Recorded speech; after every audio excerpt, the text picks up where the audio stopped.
Okay, so we're going to talk about data trackers, and we're going to kind of spend a little bit of time looking at ways that you can use them in your classroom through Schoology and that sort of thing.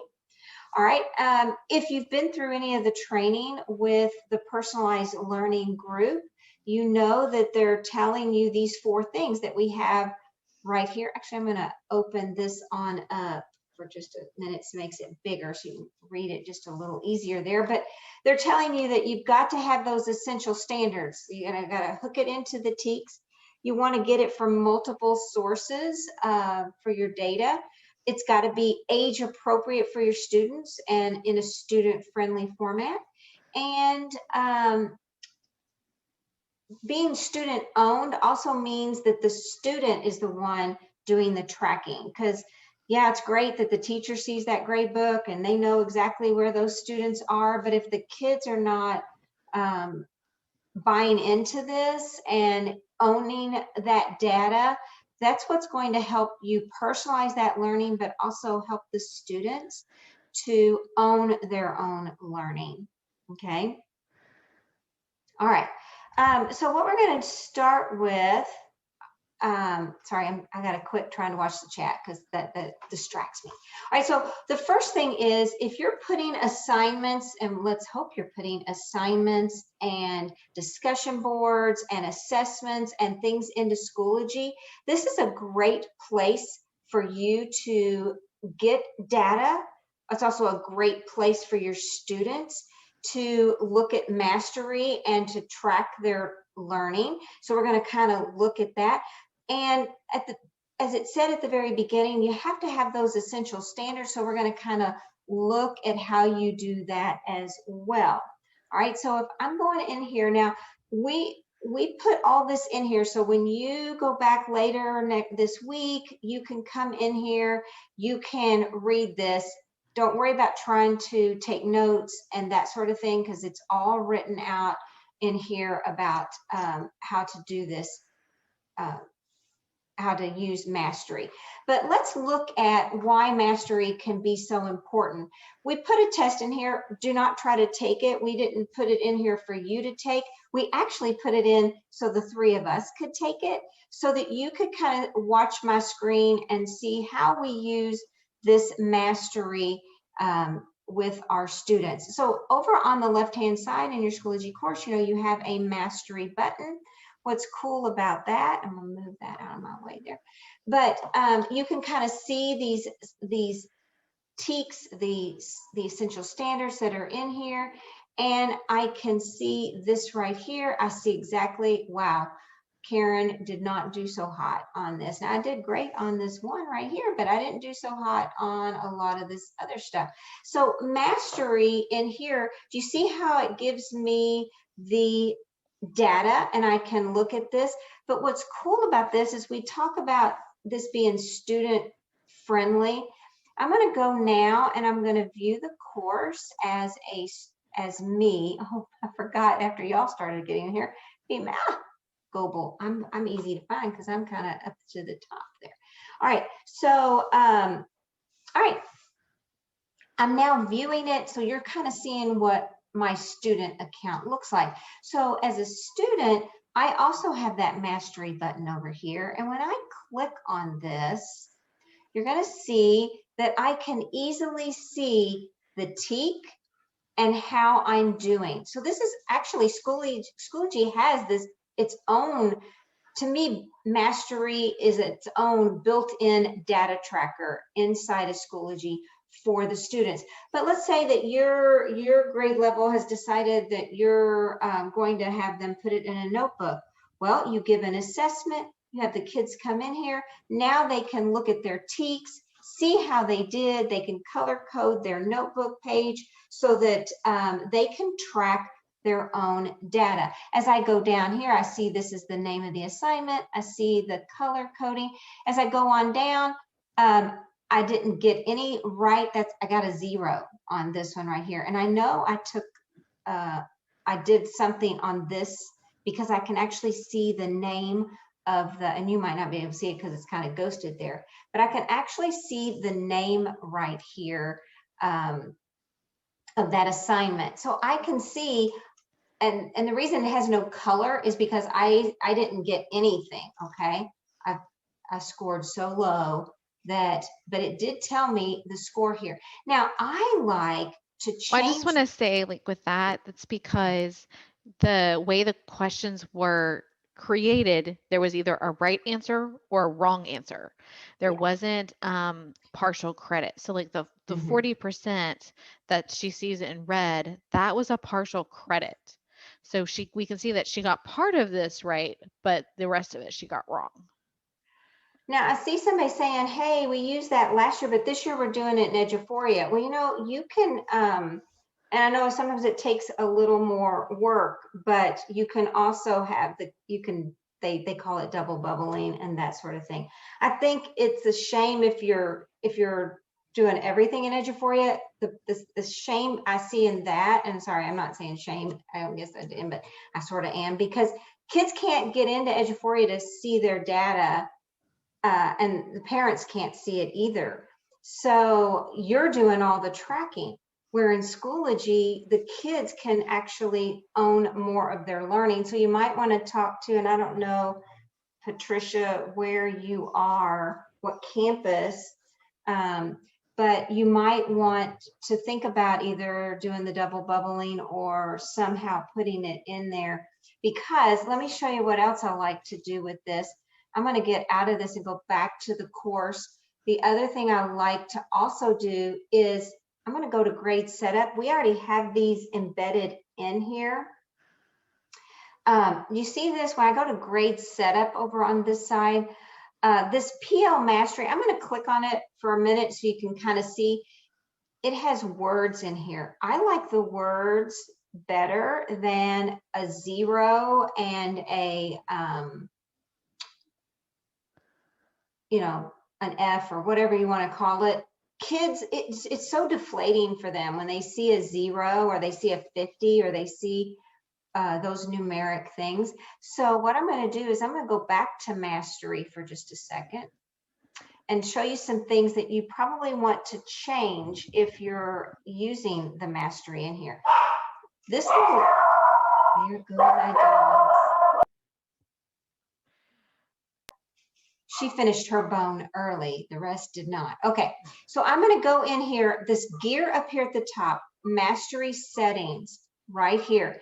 Some things you're going to want to change is like meets expectations. I think the default, and y'all, is it 50 or it's I think real it's low? 50. I think it's 50. We've already changed it here, so it's hard to know, but you can use this slide here and adjust it this way. You can manually click in here and type. I want to change these because I think exceeds expectations is a 70 when it's on the default. And that's not exceeds expectations. The other thing I would like to change is this mastery right here. It's at a 1. And I know that just because a kid has seen it one time does not mean they have mastered it. So I like to adjust that. I suggest you, as a grade level, talk about how you're going to adjust that and do it as a team or a department or a grade level. I would set these all to match. But right down here, mastery scale, I like to take it off of that. I'm going to put it on just that first one. I'm going to say save changes. Now watch what happens when I go to view. She goes again. Got a lever. Okay, so I'm going to go to. Maybe she needs another bone. I may have to throw her one. She's actually, I think, now barking at another dog who still has their bone. Oh, but let me go back. Okay, sorry, y'all. I'm back on mastery. And do you see how it changed it here? It no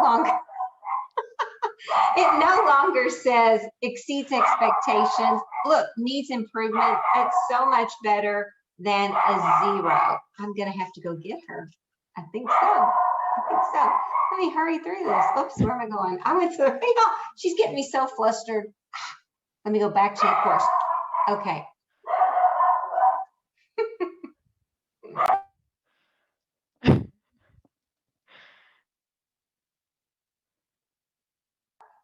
the joys of working at home, okay?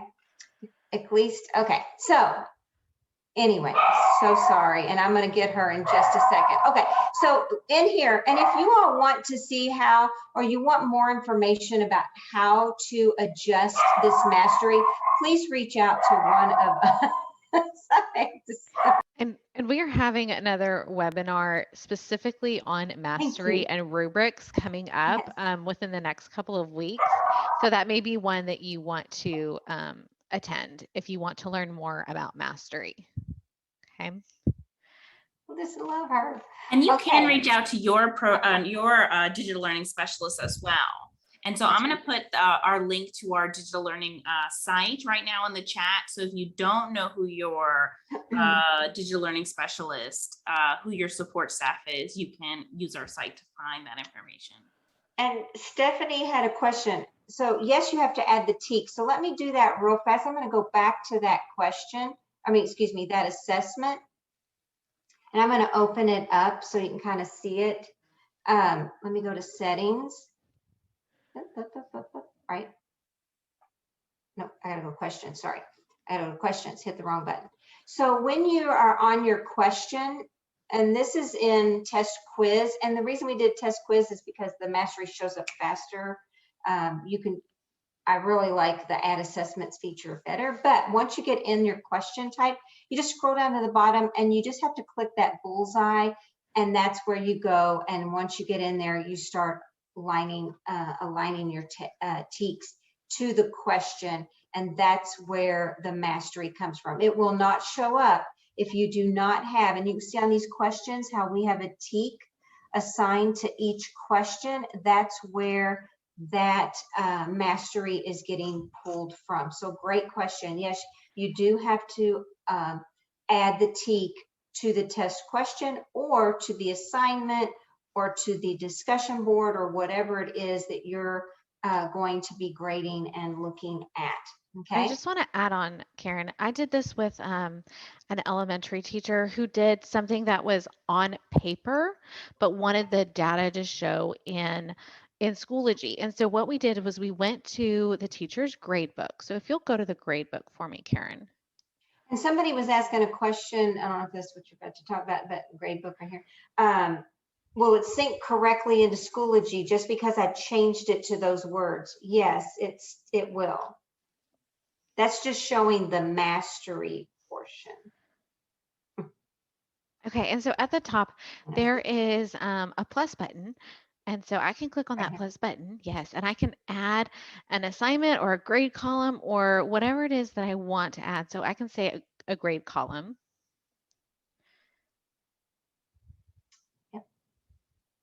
Maybe. And you still have that align button at the bottom. So if you have assessed a certain TEAC, maybe offline, or maybe you did it orally, or however, you can still align the learning objectives and then just type in the grade and you'll still get the mastery.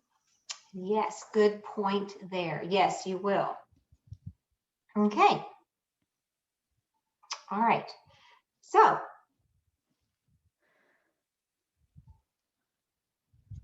it is locked for you. That's because it came in from us.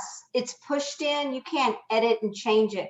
There is a way for you to make your own, but you cannot. Let me go back because somebody's asking that question. So in grade setup, and we will cover this a lot more. Yeah, I don't have. It's locked for me too, because guess what? I didn't create it. The person who runs. Or y'all know what I'm saying, loads all of our stuff in to Schoology. She put this in. So no, you can't change it and edit it. You can add and make your own by up here, and we'll discuss this more in that next class that we're going to do, not next one, but 2 from now. But yes, those are just in there. You can still use them. They're there for you to use. You just can't edit the stuff that's in that one, but you can make your own and edit it that way. All right, we're going to go on because the second part of this was that you need to have multiple places that you're getting data from. You don't want to get your data from just one test or one assessment. So we put a list of things in here that you might want to do. All the ones that we listed in here are digital ones. Low stake quizzes or polls like Kahoot, Quizlet. Now, each one of these is an actual link that you can go to and explore these later. If you haven't played with Socrative or GoFormative, these are great ones. Plickers is one that's low tech and that you can print these little cards and you use your phone and you can, the kids hold up a card. They don't have to have a device for that one. So that's a cool one. Quizalize, Quizlet, all of these are great digital resources that you can use to grab data on your students. The three of us, we love Schoology discussion boards, hooking a rubric in with that so you can add those TEKs with your rubric that way. Using exit tickets. And we have actually put exit tickets in here. So if you click on the Here button, actually, I'm going to right click because I don't want to lose my page. You just can click on it, but sorry. This goes straight to the curriculum container. And in here, we have some that we have already created that are easy for you to add a quick exit ticket type activity. They are pretty generic. You can get them in there, edit, and make it your own. I love this one, which is a self-evaluation. I don't know if it'll open the way I just clicked on it. Oh yeah, well. How did you feel about today's lesson? And then it actually shows the kids can do a quick thumbs up, thumbs up, yeah, they got it, thumbs down, and all they have to do is mark the way they feel. So all of these little exit tickets are in here for you to use.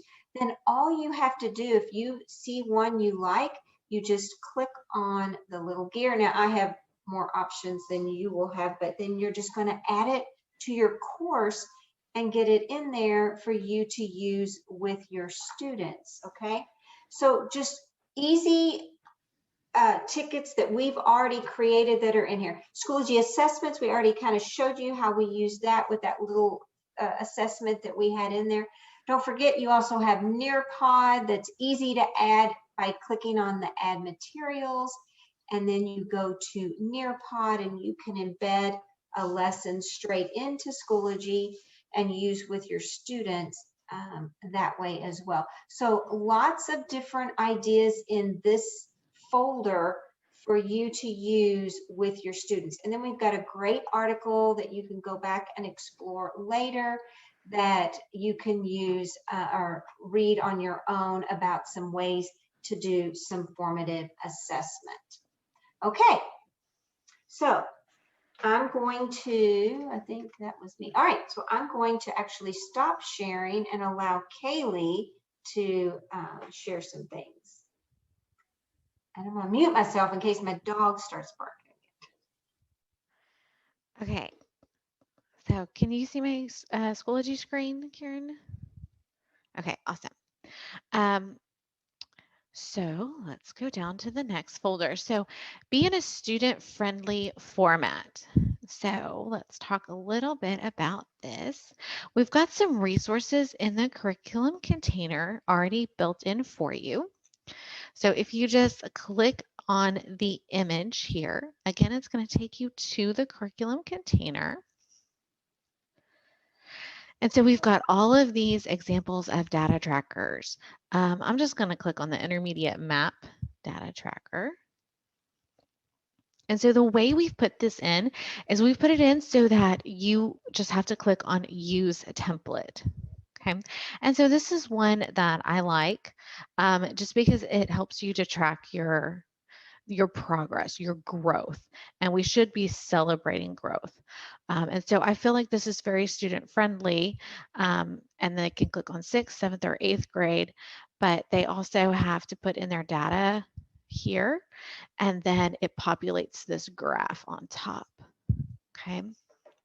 So we've got this whole collection that you can kind of look through and see what works for you. I know that some campuses have already decided what they're using for data trackers, but sometimes we just need a short-term data tracker instead of a long-term data tracker, which I think some campuses are using. So your data tracker, just make sure it is student friendly.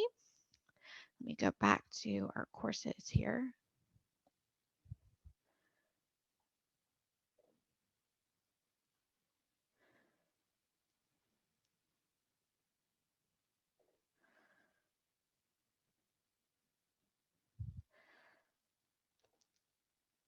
Okay, and so we've got some examples of data trackers, some more examples.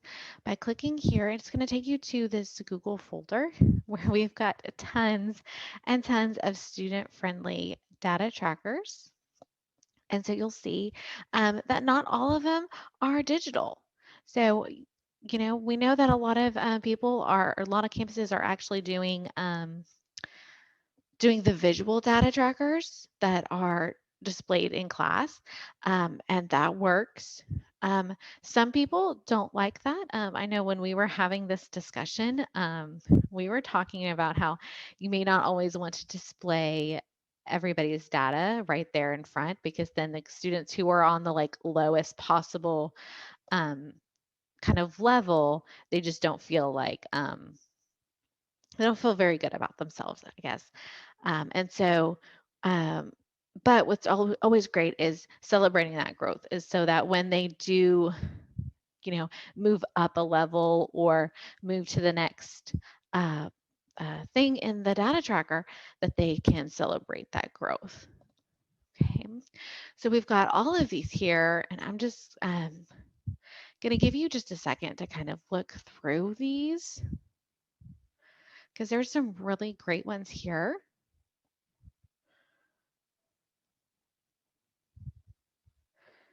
And then we also have this extra folder here. And these are more digital, so there's some that you can make a copy of and use it in your classroom. And so we just really wanted to provide lots of examples, lots of kind of ready to use data trackers. Because not all of us are great at making Google Sheets work for us.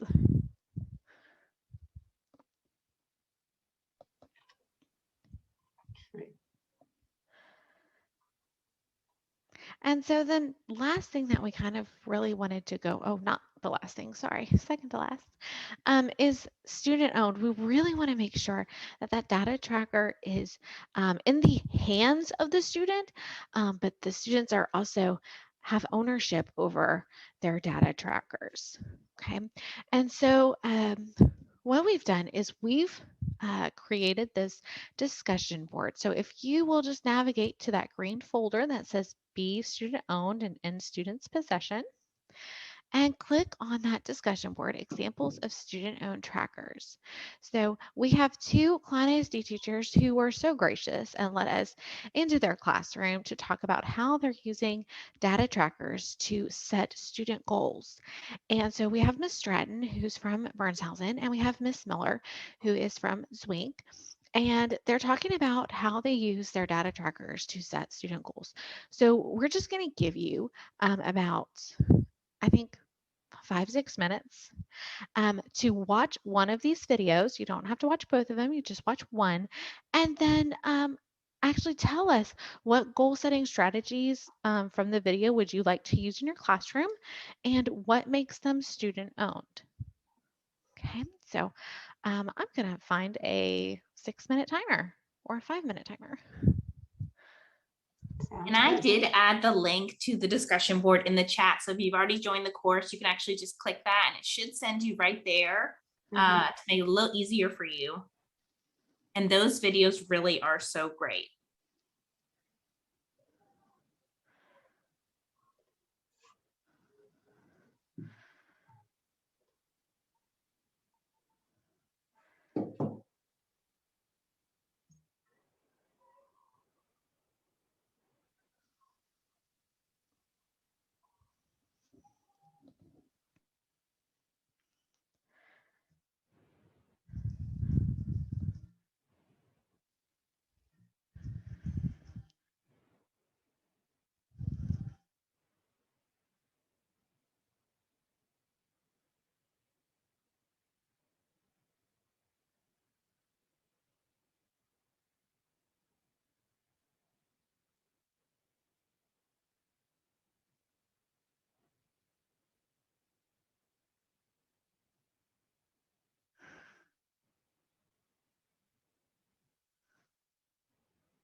Okay, so our time is up for watching the video and responding. So let's just take a look at some of these.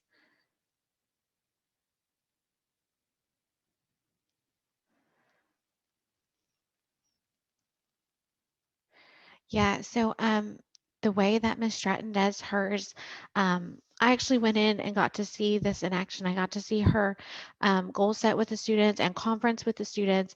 And so I really liked that everything was in a file folder, and they just used sticky notes to create their goals. And so they would move their sticky notes around on the file folder depending on where they were.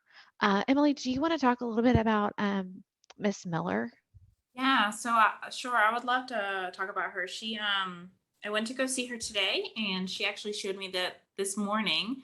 And what I really love that some of you guys mentioned in the discussion board is that the very first thing she does is she models.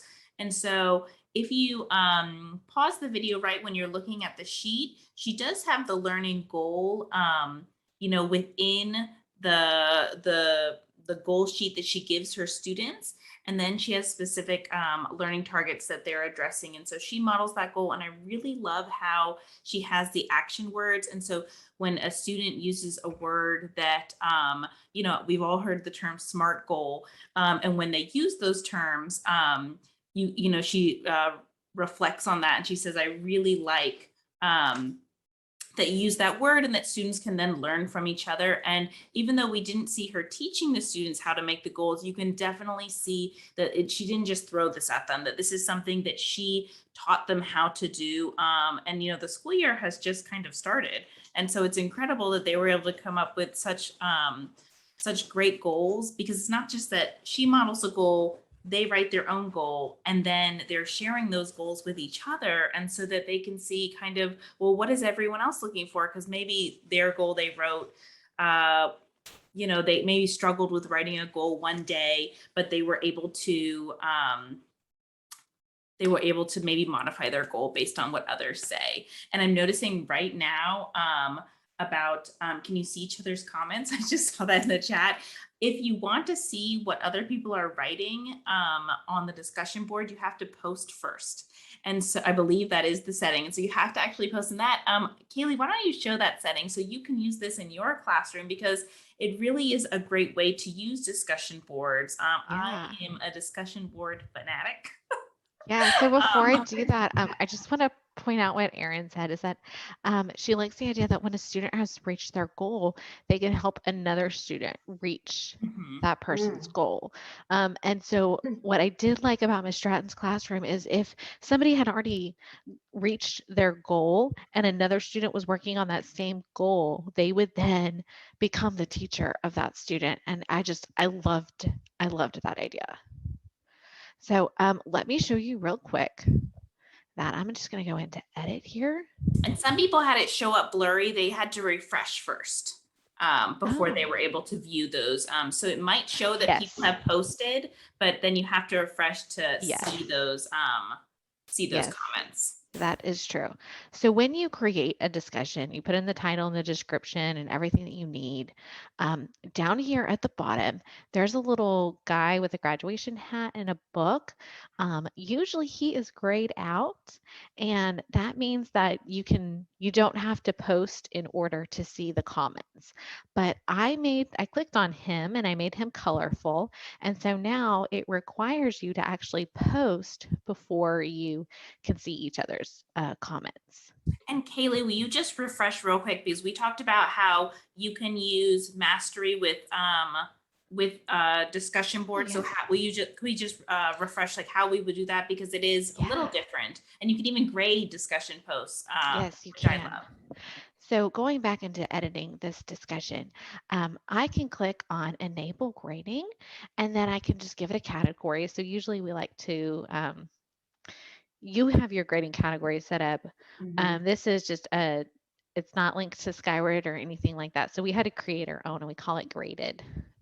Yours are major, minor. Yes, yours are major, minor. They could make a graded category for something they did not ever want to go into Skyward. we do want, you Yeah. want your Schoology gradebook to look like what you want in Skyward, because if you accidentally sync it, which I have done when I was a teacher, and I had things in there that, I had that, I put stuff as major because I told my kids, this is serious, this is major. And then, but I, decided later I didn't want to use it for the real gradebook. And so you really want to make sure those match up to how you want it. Yeah, so then I can change the scale rubric to a rubric, and I would just have to create a new one. But we're going to go through the rubric parts at a future webinar. But aligning those learning objectives, I just click align here, and then I would scroll down to state standards. Texas is going to be at the top, and my essential knowledge and skills. I'm just going to click on social studies because that's what I know. And you do want to make sure you pay attention to the year. So you want the most recent. And then I'm just going to pick grade 2. You can click on the ones that you need. And what's great about this is you can add more than one if you need to, or you can just add one. And then you just click add learning objectives. I can see that they've been added, and then I can save my changes. And Kaylee, someone just put something in the chat that I think is a really good question about the student buy-in, that, why are they writing these goals? And I think this section that you're talking about right now, 100% is the answer to that. And it has to be student owned. Oh my gosh. I know. And I just had my book here. You know what? I left it in the living room. Catlin Tucker, who is the author of Blended Learning. I forget the rest of the title, but it's a blended learning book. And she talks about the why for grading and how we need to be moving away from is this for a grade? And we just have those conversations with students about this is to show our mastery, and it's to show if we have grown, if we are actually learning. And she puts it so well. In fact, I may have to just pull her quotes and put it in this folder after we get off, because there's everything that she says is just spot on, is that we have to move from this traditional grading to really showing the data and having students take ownership of their learning by looking at this data and saying, oh, well, this is where I need to grow, and having that conversation with them. And you lead them into that realization of, oh yeah, this is what I got wrong, and I got it wrong because of this. So I need to work on X, Y, and Z. And Kaylee, would you go to that student ownership folder and show the article that's right below? Oh, yes. That really talks about it too. And there's a part that they talk about. So if you click that photo, we don't have time to go through the whole article now, but you can read it on your own. The very bottom, I think, was something that was really impactful to me. And if you scroll to the very bottom, it's not that long of an article, but it says recognize, don't reward. And I thought about when I was in the classroom, and I would always be trying to bribe my students that, if you do this, you can, win a prize. And it really didn't have that much impact. But when we talked about their growth and how much they grew as a student, and just that, material things are kind of like a short-term happiness, but when they feel like they have really made a difference in their own skill level, and they have grown as a student, the long-term goals just become so much greater because they believe in themselves. And I know that sounds kind of, I don't know, glamorized, but like it really is true that that the recognizing student growth and having them see that in themselves makes a really big difference for their and growth. I really like what Samantha Houston put in the chat. She said that she would tell her kids everything is for a grade, because if all the learning builds on itself, you can't skip one part and expect to do well on a later part. So essentially everything is for a grade. So, okay, let's go back. I do want to point out that we have some more videos of Miss Stratton using the data tracker with students. We're not going to play these because these are a little bit longer. They are like 10 and 12 minutes long. But I've given you examples of how she does group goal setting and then how she does individual goal setting. So you can pick and choose what works for you. You can watch these on your own time. But we are running out of Yes. time. I was getting ready to say, we've got to start spinning for prizes, Yes. but Oh, yes. don't So forget the link at the very bottom. yeah, I Sorry. want to point this out. The personalized learning, our new department called personalized learning, put together this fabulous little data tracker. It's a one pager that I've linked in here for you. So you may have seen it, you may not, but they have lots of great tips and tricks for data trackers. You may want to take a look at that. We are originally going to do a discussion board, but since we are out of time, we're going to go ahead and spin for prizes. So